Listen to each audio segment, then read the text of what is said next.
I was kind of compelled to do so because I had actually had a life, I guess you would say, crisis in my late 30s. I fell into a very, very severe depressive episode to the point where, I was barely functioning at all. And I went to therapy at that juncture to get help, and I sought out different therapists, and I felt like none of them helped. And I remember thinking then and there, like, I'm barely able to function, but I'm pretty sure I would do a better job as a therapist than these people.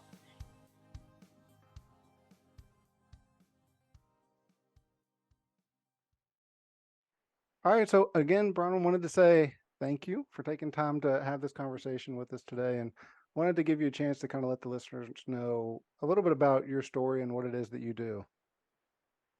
Yeah, thanks, Jordan.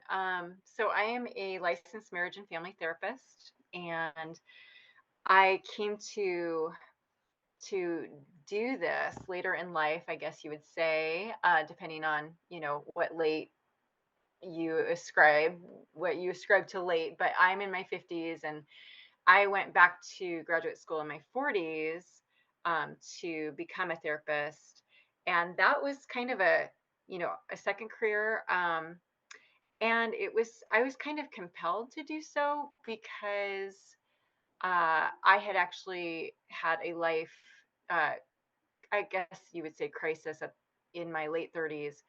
And I fell into a very, very severe depressive episode to the point where, I was barely functioning at all.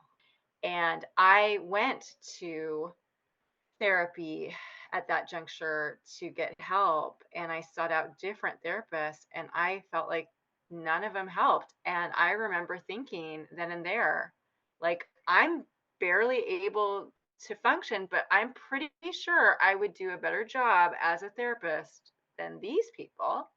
And that was part of my journey to go to grad school and to become a therapist myself. And I hear from a lot of my clients their horror stories with other therapists before they arrive with me. And yeah, so yeah, that's kind of where I'm at. And, my podcast that I'm doing now is to help people bypass maybe the therapy process altogether, but it's also to help therapists who are interested learn more, because when I started out as an intern, I really didn't know what I was doing. School really doesn't prepare you. And you're probably aware, most people are aware that school really is, jumping through hoops rather than really preparing you for life and giving you wisdom. What is or what was broken about that therapeutic process that you went through and that you hear from clients? What is it that is so common that is it just that it doesn't work for people, or is there something more fundamental about what's wrong with it? I just don't think there's wisdom for most therapy. I could talk for an hour about why that is, but I will say, the first woman I went to, I felt like, looking back, if she had just said, okay, Bronwyn, so you're telling me this happened, and now you're feeling this way. And if she had just kind of reflected to me, she would have helped me connect the dots that I kind of knew at some level to be the reason for my depression. But I needed, and we all need, another human to be a mirror for us and to do a lot of really good listening and asking really good questions, and then to reflect the truth back to us. That's what I needed from her, and she never did that. So even though I knew at an intuitive level, well, I think, the relocation to another city and this all led to my depression, I just didn't have the wherewithal to put it together for myself and know for sure and then know what to do about it. And so I needed her to do that. And she just, honestly, she just sat there and listened. And that is one of the complaints I get from other clients, is that all the therapist does is listen.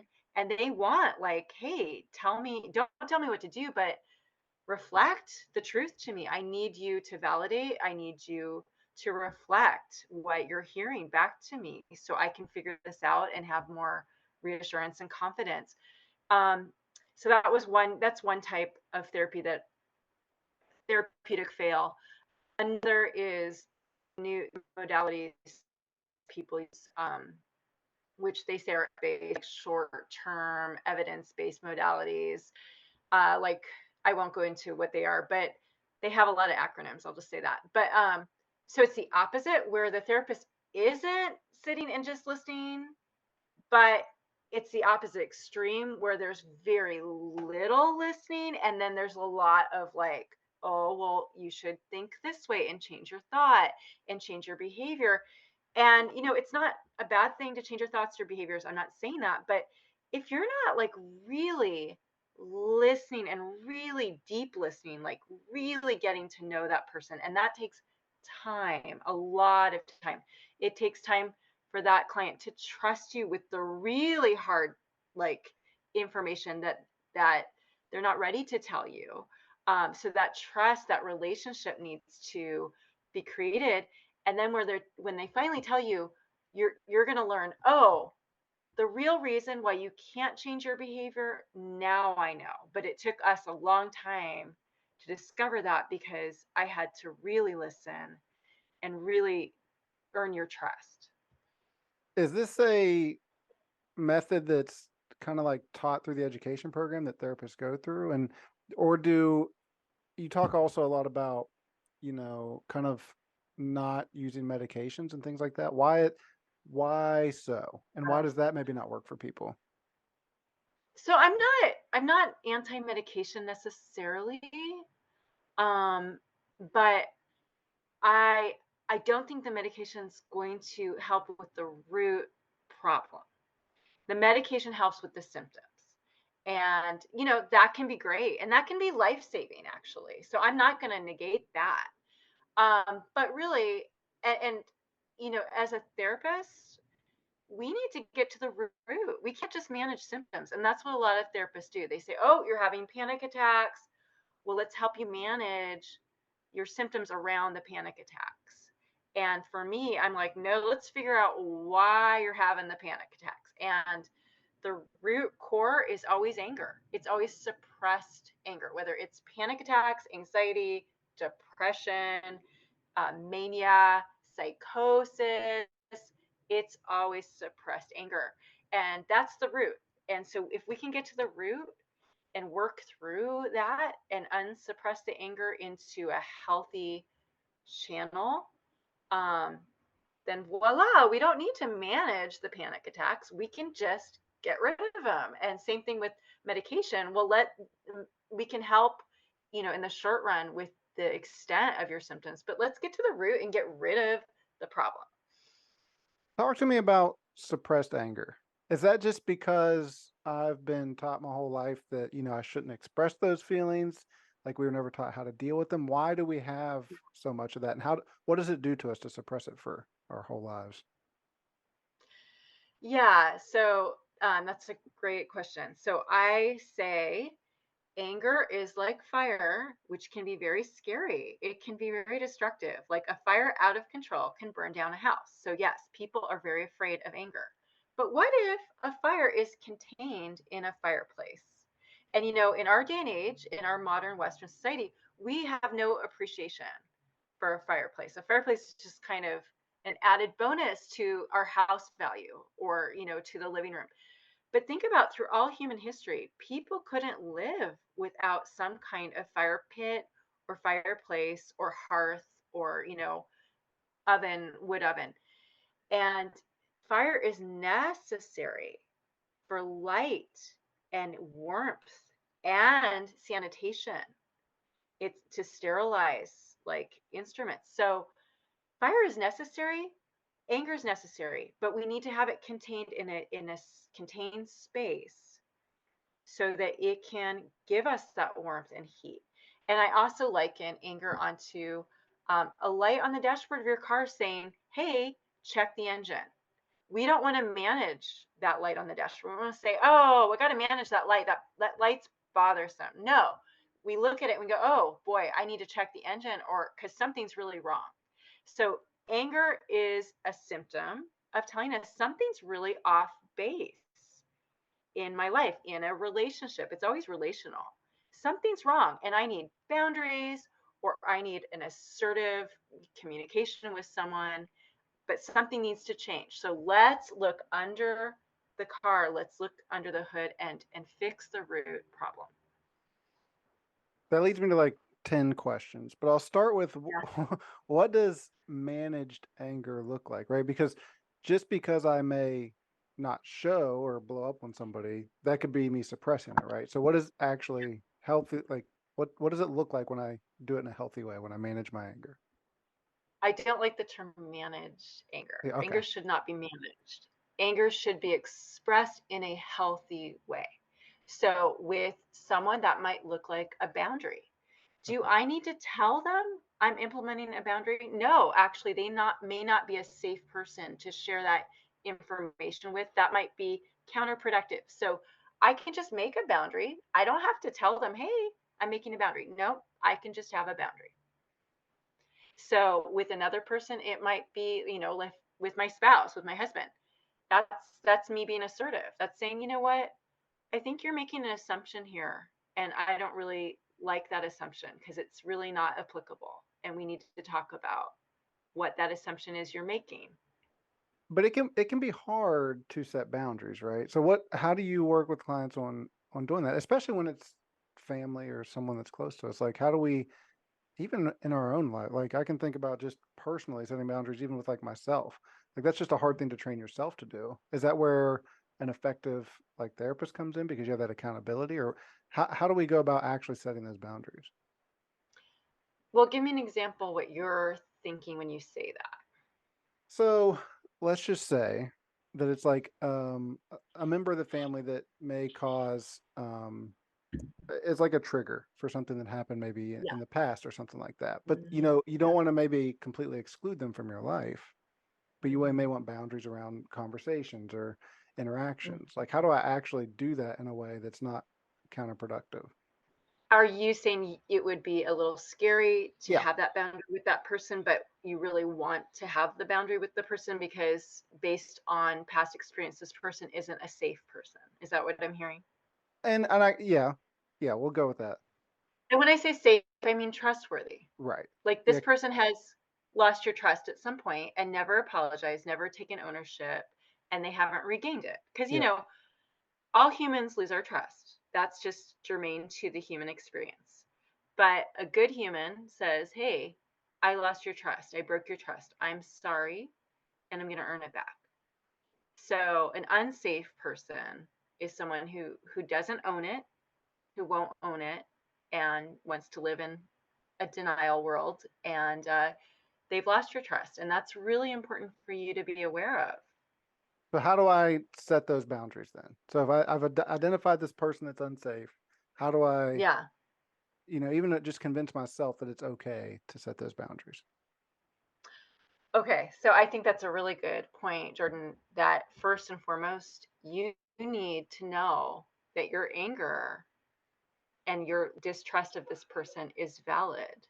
Hmm. And the first most important thing we can have is a relationship with ourselves. Until we have a healthy relationship with ourselves, we're not going to feel entitled to feel anger or to act on our anger in healthy ways. We're going to feel like, oh, I'm not supposed to be angry. That's not okay. I'm supposed to act friendly to everyone all the time, even though they're not trustworthy. I don't want to ruffle any feathers. I don't want to disappoint anyone. So, the first thing we need is a healthy relationship with ourselves where we give ourselves permission to trust our gut, to know our feelings matter, to know our feelings are valid, and to trust our conscience, really.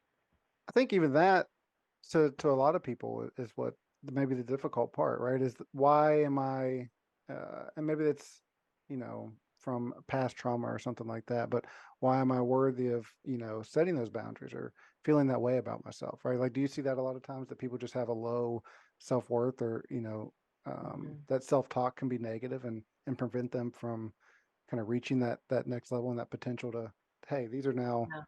safe boundaries that I've put up.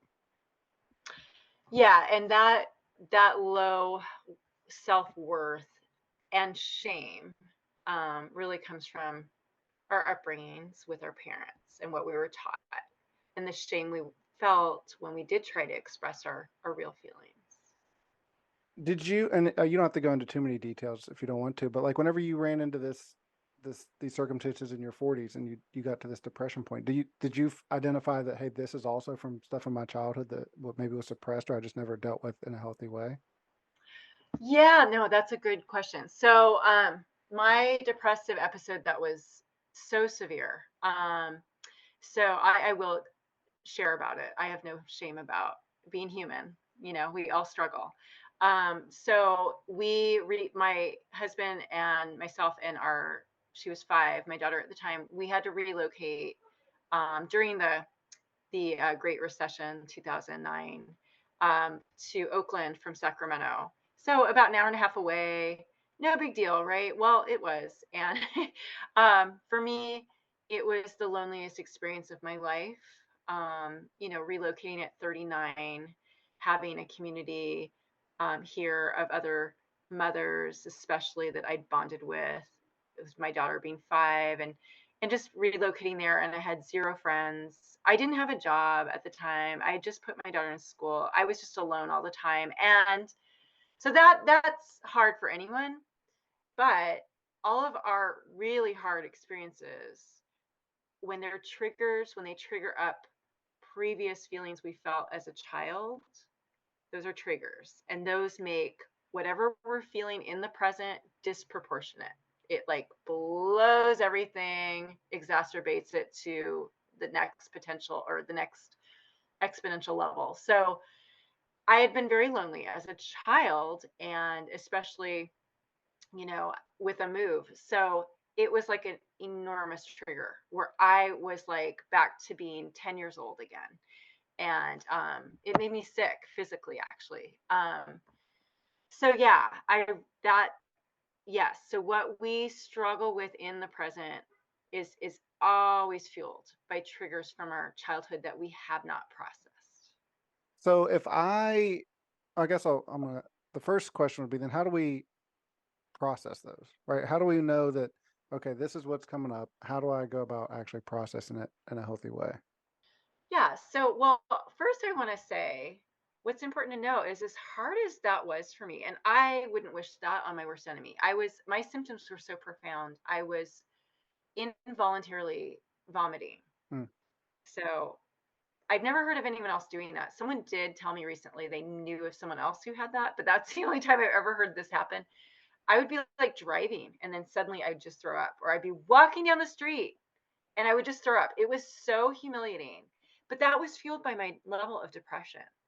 And so again, I was so desperate for a therapist to help me and I couldn't find that. It was so hard. So anyway, I wouldn't wish that on anyone, but looking now, I'm 52, so about 12, 13 years later, I'm so grateful that all happened, because when we hit that rock bottom place, it's an opportunity to create a new relationship with ourselves. And that's what I had, and that's what I needed. So, for me, going back to my childhood and that loneliness that I had was necessary for me to kind of pivot on what loneliness meant. I think for a lot of us, and a lot of us struggle with profound loneliness. Being alone or being lonely is more emblematic or associated with there's something wrong with me. It's not really a problem that we're alone per se. It's really like, oh, I'm rejected. Hmm. I've been rejected. I'm unwanted. I'm not important, right? Well, yeah, because people can confuse that loneliness feeling. Doesn't necessarily mean that there's not people around or people in your life. You can feel very lonely in a room full of people. Yes. So if I haven't, or how do I prevent then projecting these same things onto my children? How do I make sure that I'm raising them correctly and in a healthy way? Yeah, that's a great question. I do parenting talks. I have one on a YouTube called Everything I Wish a Therapist Told Me When I Became a Mom. Um, so I would say, first and foremost, you be a really good listener. And again, be your kid's therapist. Like, be a good therapist. There's very few good parents and good therapists out there, but it starts with listening without an agenda. just getting to know and to validate everything you're hearing, because feelings, your kids' feelings aren't right or wrong, good or bad. There's no such thing as a wrong feeling or a bad feeling. There's painful feelings, there's inconvenient feelings, but not bad, not wrong. So when we really listen to our kids and then we even name the feelings that we're hearing, they're not going to name them necessarily, but we could say, wow, Jordan, you're feeling, it sounds like you feel really alone. You felt really alone today at school. Or that sounds like it was really disappointing. So when we are that mirror for our children, when we reflect what we're hearing, what's shareable is bearable. So naming that feeling for them, it gives them permission to feel it. And now they're sharing that feeling because they know you're getting it. You understand, you're feeling it with them. They're not alone in their feelings. And that's the most important thing, is when we're alone with our feelings, feelings are unbearable. But when we feel like someone else hears us and feels it alongside us, it actually like dissipates. So is it that feeling of aloneness, is that the really the fundamental answer to like most of the problems?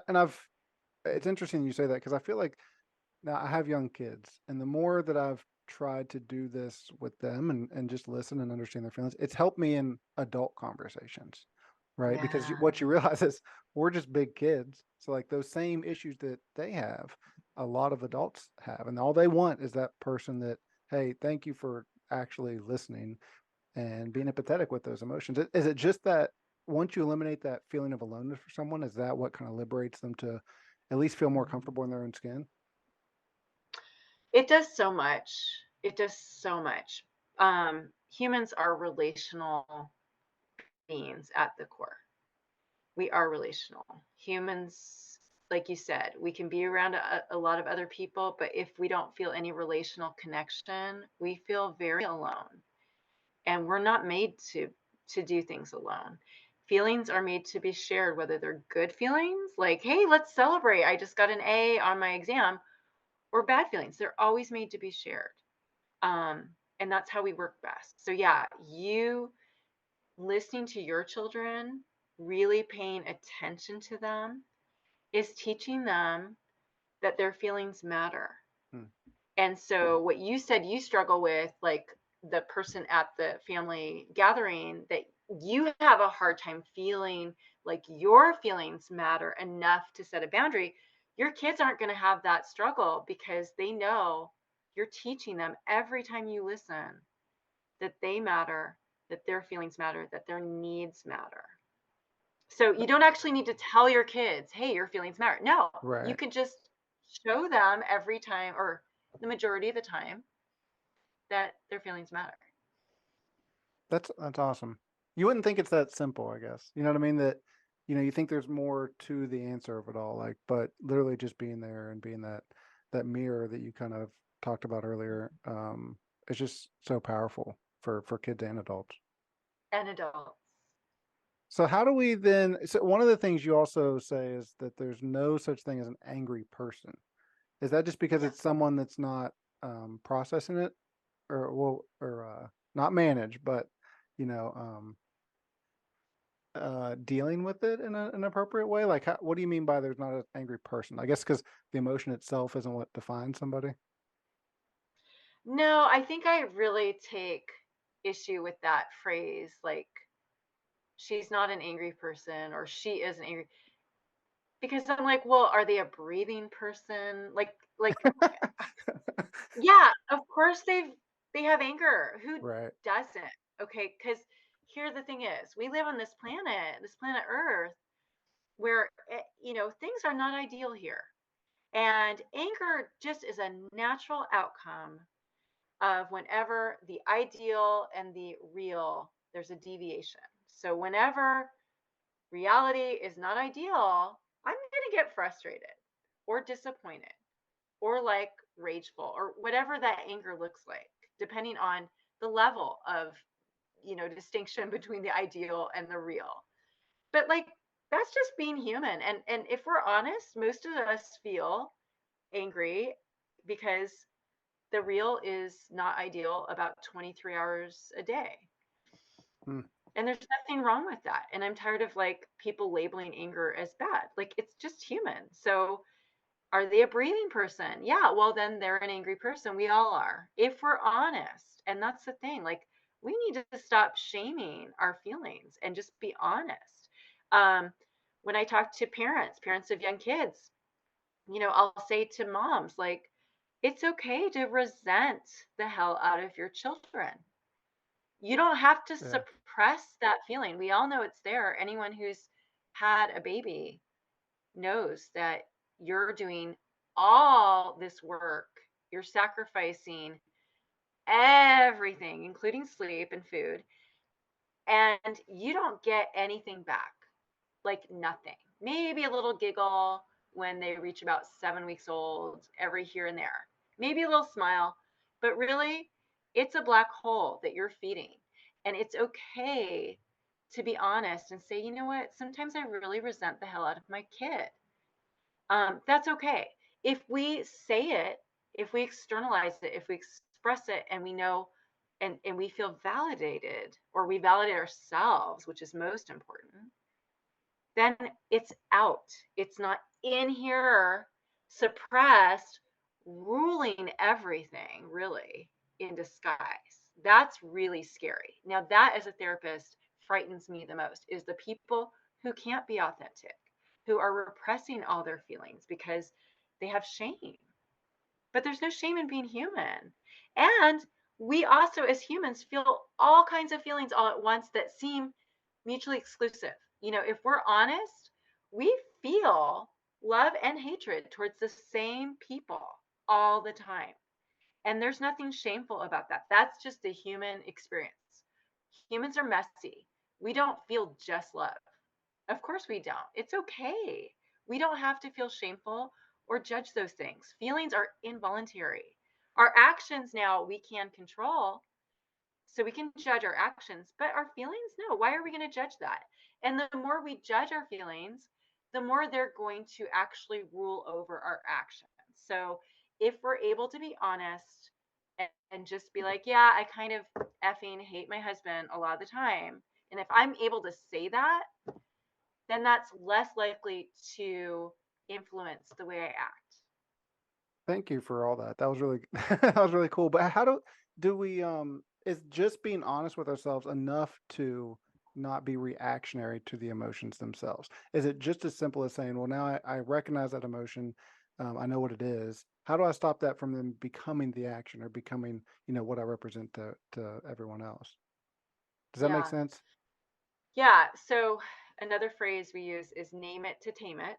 So, we need to do that for ourselves, not just for our kids. So, I get triggered. One of my biggest triggers, which this is very pretty universal for people, is feeling like rejected, and that can look like just someone like, when I say something like, let's say I'm talking to a group of moms.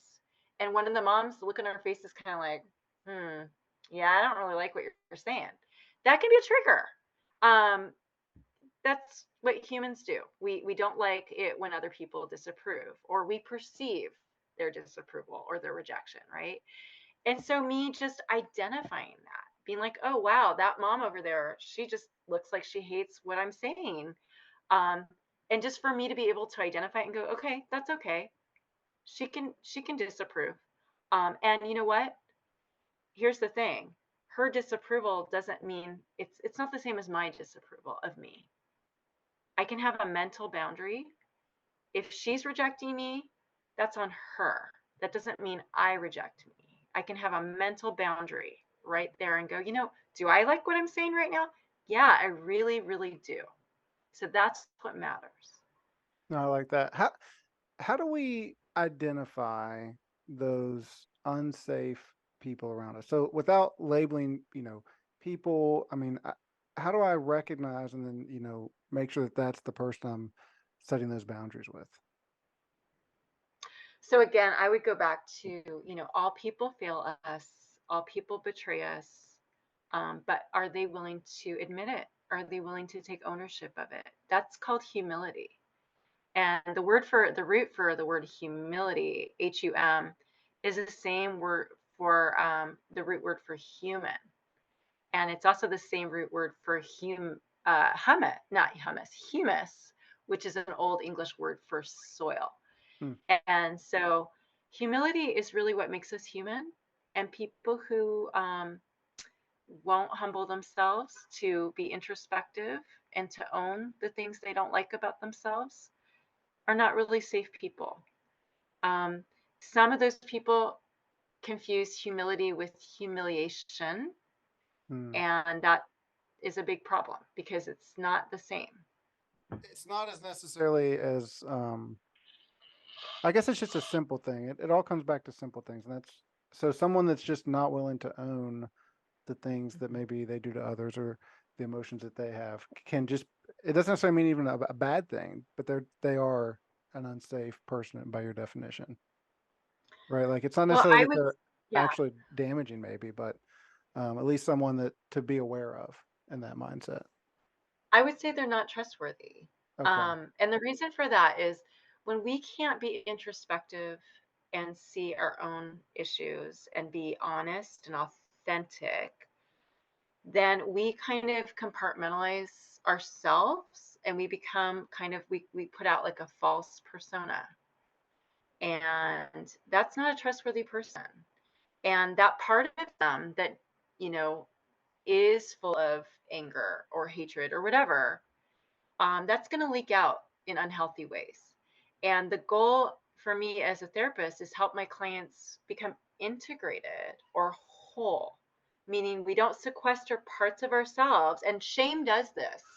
Shame makes us sequester parts of ourselves and hide them away. But those parts leak out and they affect things in the worst way. And so that makes us unsafe. So the more we can integrate ourselves and take out the shame and just accept and have that relationship with ourselves where we're not shaming ourselves, the more we can become whole and authentic, trustworthy people for ourselves and others.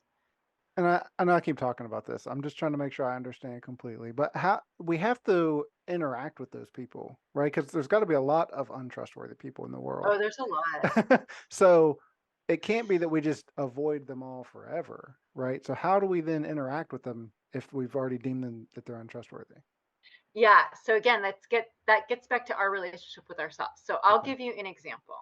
The more I've become whole and integrated myself, the more when I encounter those people, I don't give a hoot what they think about me because I know what I think about me, and that's all that matters. So when I encounter people like that now, it makes me laugh.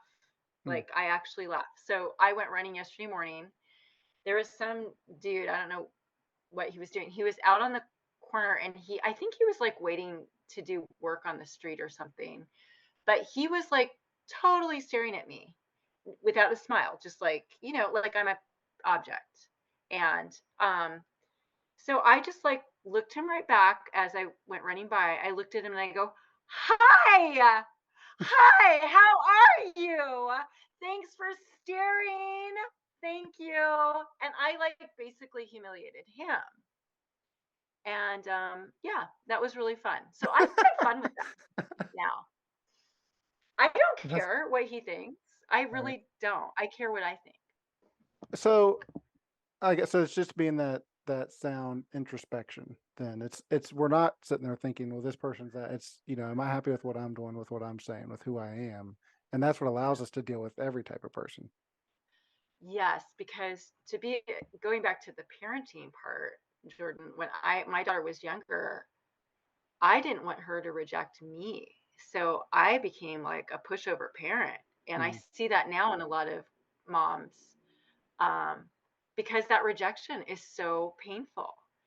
And to some of us, a lot of us. And, but I've learned that I need to not betray myself. And that's the most important thing. And when I've learned to be true to me, to be true to myself, that gives me the freedom to disappoint everyone else. And you know what? And that's the best thing you could teach your kids is that I actually say the job description of a kid. Well, no, first let's talk about the parent. The job description of a parent is to accept the inevitable disappointment their child will bring them every single day of their lives. That's our job because they will disappoint us. And our job is to deal with that disappointment because guess whose disappointment that is? That's ours. We're responsible for our feelings. Our kids are not responsible for our feelings. So a good parent accepts the inevitable disappointment of their child, and that is ongoing. I mean, my child has disappointed me in so many ways, but she's also like astonished me in all the ways that she's become herself. The child's job description is to disappoint the hell out of their parents. And when a child learns that he can disappoint the hell out of his parents, but he's still loved, he gets the ego strength to disappoint the hell out of everyone else in life. He can walk away from the abusive boss. He can walk away from the abusive relationship. That's what we want to give them is that ego strength to be true to themselves and be okay with disappointing others. That's the relationship we can help cultivate in them for themselves. That's so enlightening because the only reason I'm disappointed in something my kid's doing is because of an expectation I've bestowed on them. It's my expectation. It's my whether that's a personal, preference or ideology that I wanted. Like it's a reflection of me, not of them. So that's really cool to think that giving them that space that it's okay to disappoint others. I've never thought of it like that, but that can only come. The only reason I would be disappointed is because of an expectation that I have, not anything that they did wrong or right, but simply something that I'm putting on them. Yeah. Yeah. So it's really important that we do not see our children as extensions of ourselves. They are not Mm. extensions of us, and they are not to mirror us. We are to always mirror them. It's a one-way mirror. We are to mirror them. They are not a reflection of our worth or value ever. What do you mean by that? We're supposed to mirror them. How do we do that? Well, like we were talking about with you listening and Okay. saying, it sounds like you were really disappointed when your teacher said that. But a lot of, I think the natural human tendency, if we aren't aware of it, is to see our kids as little mirrors for our worth and value. And Right. that's very dangerous. So if I'm like, I'll be honest, when I had my daughter, I'm like, oh, I'm going to have a little best friend and never be lonely again. Okay. Is that a good reason to have a child? No, sir, it is not. And that made it really hard for me to say no to her, as you can see when she got older, because I wanted to have a little best friend and never be lonely. And it took a lot of work for me to get to the place where I'm like, hey, girl, you are you, you do you. I'm going to accept the disappointment. You're not my bestie, nor will you ever be. I'm here to reflect you back to you, not vice versa. But there has to be a balance between that, the mirroring, the understanding, and giving them space, and then also like corrective action, right? Like, Yeah. let's just say, for my example, that someone's throwing a temper tantrum that may hurt their Mm-hmm. sibling or something. How do Mm-hmm. you go about redirecting or rechanneling that energy, but also giving them the space to feel those emotions? Yeah. Well, you are being a mirror there too. You're going to say something like, hey, Johnny, um, I I know you're angry, and it's okay to be angry because your sister just bonked you over the head with that toy. So I get it. That's valid, but it's not okay to bonk her back. But you're still a mirror. Or you could say, hey, I don't like what I'm hearing right now. I don't like this tone of voice that you're using. You're just still a mirror. A mirror isn't reflecting only the good, it reflects the bad too.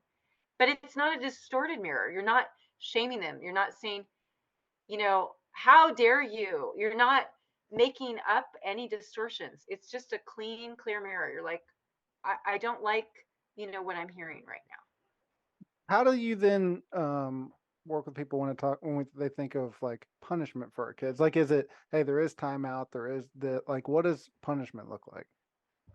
I'm not sure there's one right punishment, but I think timeouts are good. But again, I think always validate the feelings. Don't teach. Let's not teach our kids that it's not okay to be angry. Their anger is legitimate. If if there's a temper tantrum, there's a good reason for it. We can validate their rationale and still say, you know what, it's okay to be angry because we're not giving you the snow cone, but we're still not going to give you the snow cone. And it's not okay to roll around on, the ground in public and scream. No.